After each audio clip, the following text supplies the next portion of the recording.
A wholesale customer's first order is the make or break moment for a second sale. Ask Sidekick to alert your sales team when a wholesale buyer places order number 1. Sidekick drafts the flow with the wholesale tag check, the order count condition, and an internal email. Open the draft in Shopify Flow and walk through each step. It starts when an order is created. No extra trigger setup is required. The condition requires the wholesale tag and number of orders equal to 1.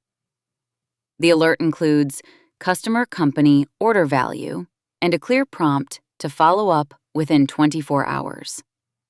Confirm the staff address, then turn the workflow on.